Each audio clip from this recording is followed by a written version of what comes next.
The problem with tenants is they will insist on breathing out as well as in.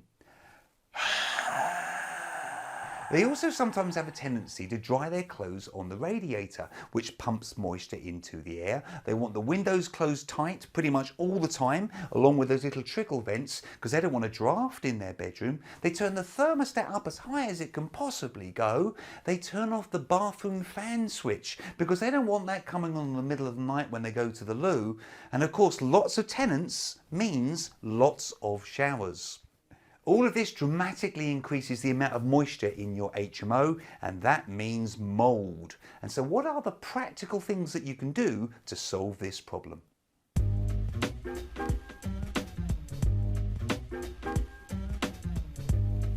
Hi, my name is Tony Law from Your First Four Houses, and my channel is all about helping you achieve financial freedom through property. If this is your first time here, be sure to subscribe to the channel and click that bell notification icon so that you don't miss out on any of the free content that I give you each and every week. So what is the solution to mould in an HMO? Well, I want to address this in two different ways. I want to look at the prevention and also the cure. So let's start off with prevention first of all. So first things first, you need to make it really clear to the tenant that they are responsible for any mould build-up. Include details of how to avoid any mould in the house manual. Your HMO should have a house manual, and in mine I've got 2 whole pages which really detailedly break down exactly how they can stop mould from appearing. So for example, it's got things in there like make sure that you always clean mould immediately, what kind of products you should be using, make sure you never put clothes on the radiator, always vent your rooms as often as you can, never seal up trickle vents on windows, etc, etc, etc. Make sure the tenant knows that they are never ever to switch off the fan switch, the isolating fan switch for the bathroom. This is the isolating switch that, were you to switch it off, means that when you turn on the pull cord for the bathroom, the fan won't come on. And this is something that lots of tenants tend to do, because if they get up at 2 o'clock in the morning to go to the toilet, they turn on their light, boom, the fan comes on, and it usually stays on for 15 minutes. They don't like that, so they get up there and they sometimes switch that fan off. You don't want that to happen, and you need to make it absolutely clear they must never turn it off. If it's an ensuite bathroom, I would consider fitting an Environment Cyclone fan, which is a fantastic fan.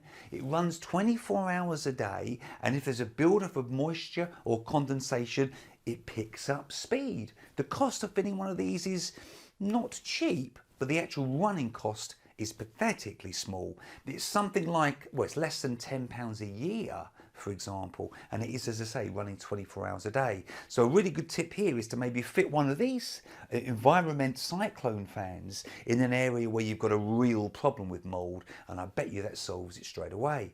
Consider putting in a PIV system. This stands for Positive Input Ventilation System. And this is something that you would normally fit in the hallway on the first landing, for example. It takes air from the roof space and puts it down into the building 24 hours a day, 7 days a week, and kind of increases the pressure, and that then moves throughout the house. It's a really clever system. I'm not entirely convinced it's the best system for HMOs, if I'm being really honest with you, because we use fire doors with intumescent fire strips, because we have self-closers, but it's certainly going to help. And in a general house, a house that doesn't have sort of self-closing fire doors like a normal residential house, honestly, it is a fantastic solution to mould. Lastly, make sure the tenant is clear that you will be carrying out regular inspections. This is going to keep them on their toes, and make sure they know that you're going to specifically be looking for mould. So what about the cure?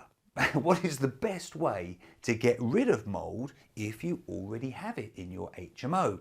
Now the truth is, there are loads of really awesome videos online that will teach you far better than I can all the different ways that you can clear up mould, but I wanted to give you a few quick tips, if that's okay.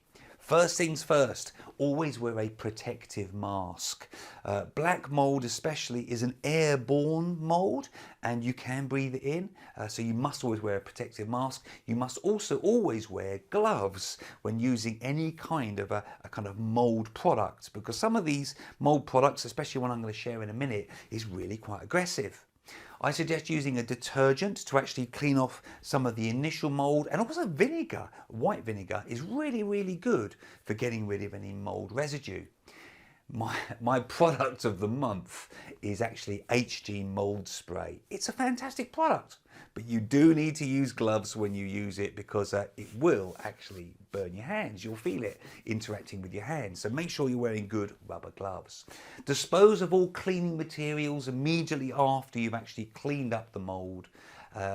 And also, last but not least, you should always make a real point to address the cause of the mould in the first place. What's caused it? And if that one of those environment fans or a PIV system is the solution, honestly, I think it's well worth the investment. If you would like a 50-point checklist that runs you through all the steps you need to take before buying that next investment property, simply click the link here or in the description box below and I'll send it straight out to you.